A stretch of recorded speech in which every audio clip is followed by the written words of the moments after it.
Hey guys, MCU Collector here with another figure review. Next up is the Hasbro Marvel Legends Series Retro Spider-Man 60 Amazing Years, the Beyond Amazing 60th Anniversary of Spider-Man program.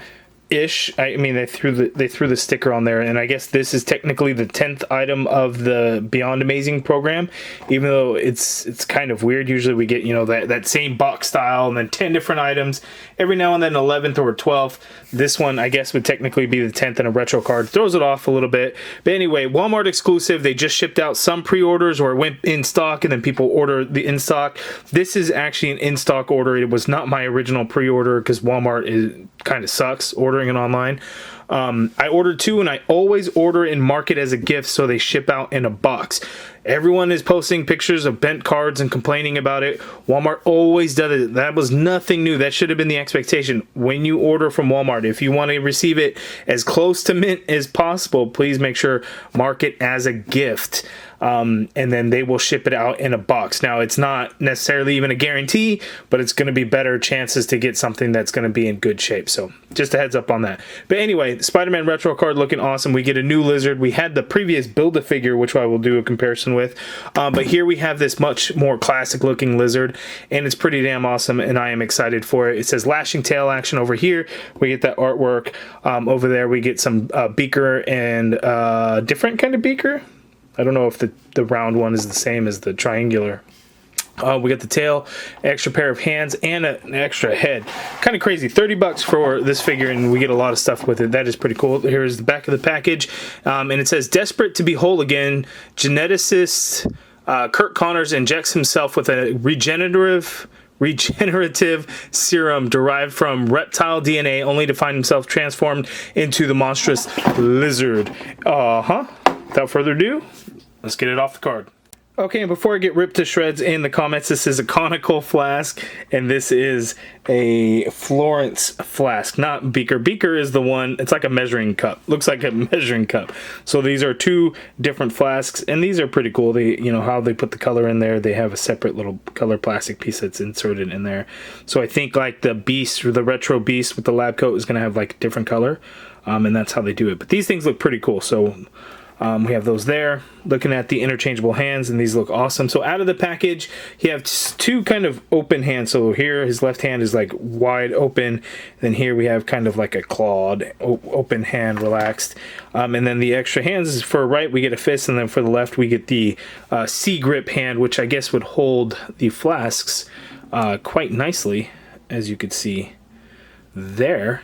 And then we have the bendy wire tail. That is a separate piece that you have to attach onto the figure, and you can see it's just going to peg there. So that is pretty exciting.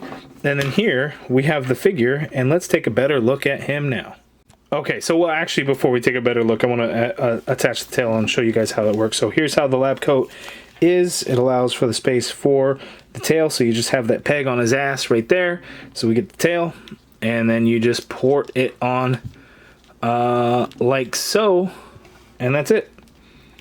Easy peasy. And it's bendy wire, so you can move it around like so, and it'll actually stay in place. Like, how cool is that? So now let's get in for a closer look at Lizard. Okay, so here's an up close look. This is the alternate head that comes with Lizard. It's the not so classic, kind of the goofyish looking one. There's very comic accurate, but I do prefer this head sculpt over this one. This one is a little reminiscent of the animated series, not quite exact, but this one looks good. He's got the yellow reptilian eyes, whereas the other one has the white, like, human eyes, I guess it would be. I mean, he was a human, technically, right? The jaw, is the jaw articulated on this guy? The jaw is not articulated on this guy, even though it looks like it's just because of the separate piece with the tongue.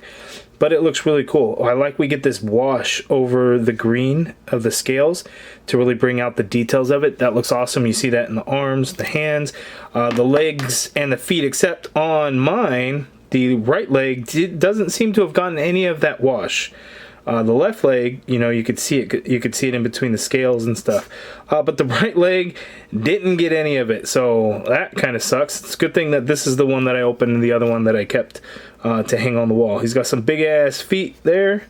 This guy is pinless, so we got pinless knees, we have pinless elbows, and these are all new pieces. This is like a 100% new body and everything, because we got a diaphragm cut and then we have the inverted ab crunch and everything. This guy is just crazy. One complaint that I have though is this tail keeps popping off very easily. Like, it sucks that it's on this little peg, and I don't know if it's because of the rubber type material that this is made out of, that it just keeps wanting to fall off, or if I'm just doing something wrong here. I mean, it's pegging in as far as it can go, and then because it's so thick kind of towards the beginning of the tail, it's hard to get that part to bend, and then in doing that, you know, getting certain way, you know, you have to use the tail a little bit to kind of help get him to stand up, because that tail makes him very back heavy, so he wants to lean back quite a bit, but the tail just keeps popping off, so it's driving me crazy a little bit.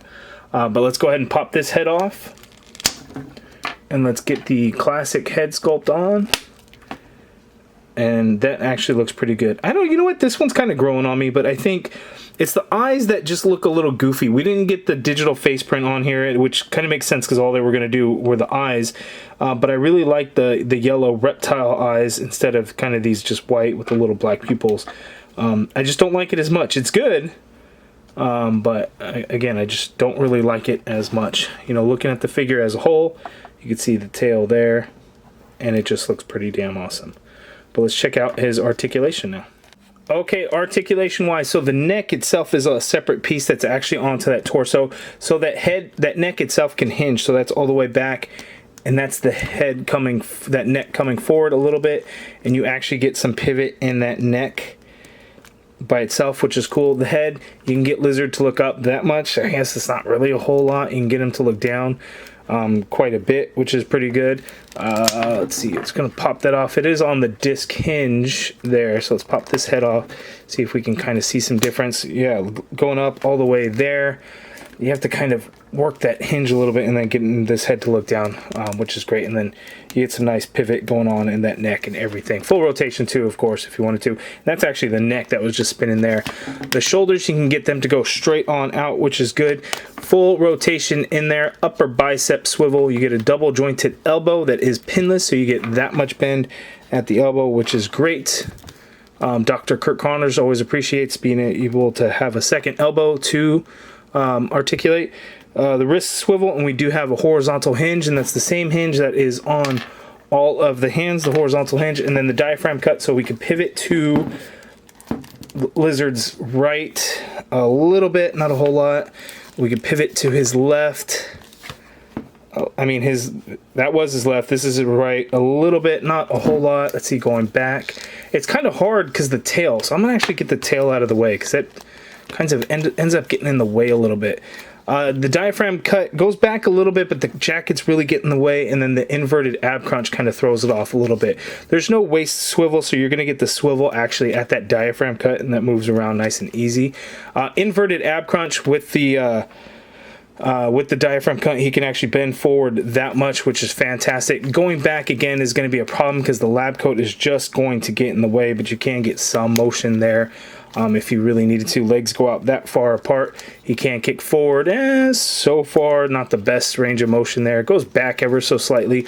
Upper thigh cut in there. Double jointed knee, like so. So that works really well. Again, that is pinless. We do get a swivel actually within that cut up pant leg there. So it's somewhere like mid-calf. We have that. It's a little rubbery. You can hear it. Foot hinges all the way down, as you can see. A little bit of hinge up, not a whole lot. Ankle pivot and peg holes at the bottom of the feet. So he moves around pretty well, you know, depending on, you know, what kind of lizard pose that you're going to get him in. Certain things, I don't know, I have to kind of pose around and get him to do certain things, but I like that he's more human feature-like, so he can actually stand up and things like that, because if we compare this guy to the Build-A-Figure, there is a whole lot of difference between the two. So let me set it up. These tails really get in the way, so let me set them up for you guys. Okay, so here's the Build-A-Figure. I don't know, I haven't messed with the Build-A-Figure in so long, but man, my waist is like super loose on this guy. He just moves around like crazy. The tail was a pain in the ass because it had like multiple points of articulation and had hinges and stuff on it, which was really weird, but it does help to get you know, the tail out of the way a little bit, but man, these legs are just real loose and you can't get them to stand up straight, and there's crazy articulation in the feet and stuff, which was cool. You know, it's definitely Build-A-Figure worthy, but man, getting them into certain poses and getting them to be able to hold that pose is pretty wild now. And I don't remember if that was how it was back then or not. It's been so long now, but it's just kind of crazy how it is now. And I know a lot of people didn't quite like the dinosaur look to Lizard. The bulkiness, I think everyone was happy with, but it was just that head sculpt that people weren't too happy with. So I think now when we have this Lizard, it's nice to get that real classic look as opposed to something that was a little bit more modern, and just kind of a crazier take on Lizard. But as you can see, both black shirts, both purple pants, green skin, and lab coat. So we had a torn up, dirty lab coat on the Build-A-Figure. This one is nice and clean, no tears or anything like that. But you guys let me know down in the comments below, which one do you like more, the new retro or the Build-A-Figure? Build-A-Figure is awesome, but retro is definitely where it's at. Okay, and for some side-by-side comparisons here, I have a couple of different Spider-Mans, the Renew Your Vows Spider-Man and the Amazing Fantasy Spider-Man. And I like the way these two look together because Dr. Kirk Connors being an adult, Peter Parker being on the younger side, depending on which era, I guess. If it was more classic, I guess, you know, Peter would be a little bit younger, right? So size-wise, I really like the way these two really size up. These two, I mean, Spider-Man's like taller. Yeah, he's taller than Lizard, so I don't. As much as I love this Spider-Man figure, and this one's definitely grown on me. I know I complained a lot about the ab on mine. I know some people figured out some way to get it to kind of crunch forward a little bit more. Mine doesn't. But it's still a very, very good Spider-Man figure for sure. So these two, again, I think really look a lot better together compared to these two. But, you know, if you throw in the old Build-A-Figure, you know, maybe this renew. I knew that was going to happen. See what happens when you try to do something live on camera. This is for your entertainment. You can see me bumbling around, dropping figures and stuff, even though I kind of always do that, I guess. These two will look really cool together because size-wise, I think, you know, they kind of match up a little bit better. See, I can't get this damn thing to stand. There we go.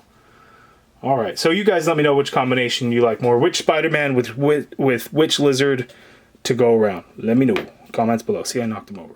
Okay, that is my review of the retro Spider-Man figure. Retro Spider-Man Lizard figure, Walmart exclusive. He's awesome. Hopefully you guys all had a chance to get to it. I know when it went back up in stock for order, you know, I shared it and stuff. Hopefully you guys were able to get an order in. I know there were a few folks that weren't able to and unfortunately missed it. Hopefully it comes back in stock. You know, a lot of the previous Walmart exclusive figures have really come again in stock and have been pretty easy to get. Hopefully Lizard will be the same way. Hopefully the animated series Spider-Man cel-shaded figure will. I know a lot of people are wanting that. But hopefully you were able to get it. Hopefully if you couldn't, it'll become available again for you to order. Definitely an awesome figure. I think one that people are really, really going to want for a nice classic Lizard figure. The fact that it's a retro card figure, even better, because those card backs, they just get me every time. They look so damn cool. The nostalgia of them. I love it. So I'm very pleased with the Spider-Man figure. You guys let me know this Spider-Man Lizard figure. You guys let me know down in the comments below your thoughts. Let me know if you got it or if you missed it. And remember, Unparalleled Universe, I think, got the first in-hand review and look at it. And I've been jealous and wanted it ever since. I had the chance to get it at Frankenstein's for like 55 bucks. I'm like, nah, I can't do it. So for 66, I ended up getting 2 shipped direct from Walmart. So I think it was nice that I waited, even though I really, really wanted it. And 55 bucks to get it early. You know, you could always outweigh. Does it make sense to do that? If you really want it to, if you really want it, then yeah, right? But I'm kind of glad that I waited just because, you know, I'm tired of overspending on figures at this point now. But, you know, 30 bucks I think is definitely worth it because he comes with a lot of stuff. 2 heads, an extra set of hands, 2 flasks. That is pretty damn cool. But you guys, again, let me know all your thoughts in the comments below. If you guys are interested in joining the MCU Collective and becoming a channel member, hit that join button. If you guys like this video, please do me a favor and hit that thumbs up button. Subscribe if you haven't already done so. And as always, thank you for watching.